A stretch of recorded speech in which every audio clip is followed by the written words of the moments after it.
High বন্ধুরা, আজ শুভ নববর্ষ। সবাইকে জানাই আন্তরিক প্রীতি ও শুভেচ্ছা। সবাই ভালোভাবে আজকের দিনটা পরিবারের সাথে কাটাবেন। তো আজকে আপনাদের সামনে আমি নতুন এক রেসিপি দেখাবো। সেটা হচ্ছে মাছের কালিয়া, কাতল মাছের। তো ভিডিওটা আপনারা কন্টিনিউ দেখতে থাকবেন আর বলবেন কমেন্ট করে যে আমার রান্না আপনাদের কেমন লাগছে। তো আর বেশি কথা না বলে তাহলে আমরা সোজাসুজি এখন চলে যাব আমাদের যে মাছের কালিয়া করব তা আপনারা দেখতে থাকুন। তো প্রথমে আমি অত আর কিছু দেখালাম না। তো প্রথমে তেল গরম হওয়ার পরে মাছটাকে ছেড়ে দিলাম। হলুদ আর লবণ দিয়ে মাখানো ছিল। তো মাছটাকে একটু ভাজতে হবে কড়া করে, যাতে লাল লাল কালার একটু হয়, নরম না থাকে মাছটা। মাছকে ভালো করে ভাজতে হবে উল্টে পাল্টে নিয়ে, যাতে মাছটা কাঁচা না থাকে।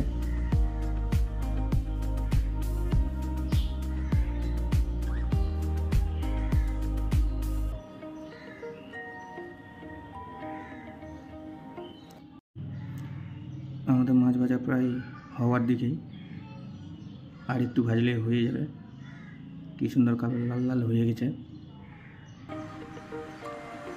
আর বেশিক্ষণ লাগবে না। তো মোটামুটি আমাদের মাছ ভাজা হয়ে গেছে, এবার আমরা নামিয়ে নেব। তো মাছ ভাজা হয়েছে কমপ্লিট, দেখুন কি সুন্দর লাল লাল কালার হয়েছে। এবার আমরা আলু ভেজে নেব 5 ফোড়ন দিয়ে। তো কড়াইয়ে দিয়ে দিলাম, তার সাথে লবণ হলুদ একটু দিয়ে দেবো, দিয়ে ভালো করে নাড়াচাড়া করে আলুটা ভাজবো। আলুটা ভাজা হয়ে গেলে তারপরে একটু পেঁয়াজ দিয়ে দেবো, দিয়ে আবার একটু হলুদ দিয়ে দিলাম, দিয়ে আবার একটু ভালো করে নাড়িয়ে চাড়িয়ে একটু পেঁয়াজটাকে ভেজে নেব, যাতে পেঁয়াজটা একটু লাল লাল টাইপের হয়ে যায়। মোটামুটি আমাদের আলু ভাজা হয়ে গেছে, পেঁয়াজটা একটু ভাজা হয়ে গেছে। তো এবার আমরা মশলা অ্যাড করব। তো আমাদের আদা বাটা, জিরা বাটা, রসুন বাটা আর লঙ্কা বাটা মিক্সচার করে। তো আমরা এবার একটু মশলাটা কষিয়ে নেব।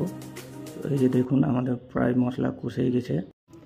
মশলা কষে যাওয়ার পরে এবার আমরা এর মধ্যে একটু জল দেব। তো আমরা জল দিয়ে দিলাম, দিয়ে এটাকে একটু ভালো করে ফুটাবো। একটু ভালো করে ফুটে গেলে তার মধ্যে আমরা মাছ দেবো। তো আমাদের ফুটে গেছে মোটামুটিভাবে, দিয়ে আমরা মাছগুলো সব ছেড়ে দিলাম, দিয়ে একটু ফুটবে তার জন্য আমরা কড়াইয়ের মধ্যে রেখে দেব ঢেকে।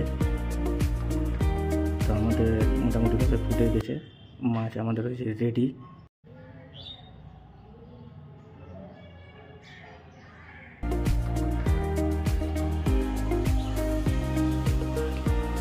আমাদের খাওয়ার জন্য মাছ রেডি হয়ে গেছে। দেখুন কি সুন্দর লাল কালারের হয়েছে, কালারটাও ভালো এসছে। এইভাবে আপনারা বাড়িতে বানানোর চেষ্টা করবেন এবং বানাবেন।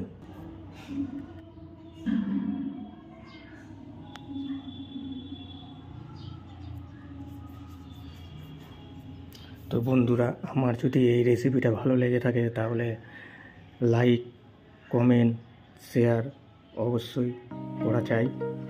আর আমার পাশে থাকুন, আরও ভালো ভালো ভিডিও দেওয়ার চেষ্টা করব। আপনারা আমার পাশে থাকবেন, তাহলে সব সম্ভব।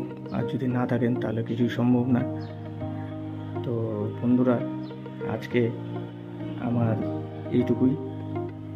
আবার আগামী দিন দেখা হবে নতুন কোনো অন্য রেসিপি নিয়ে।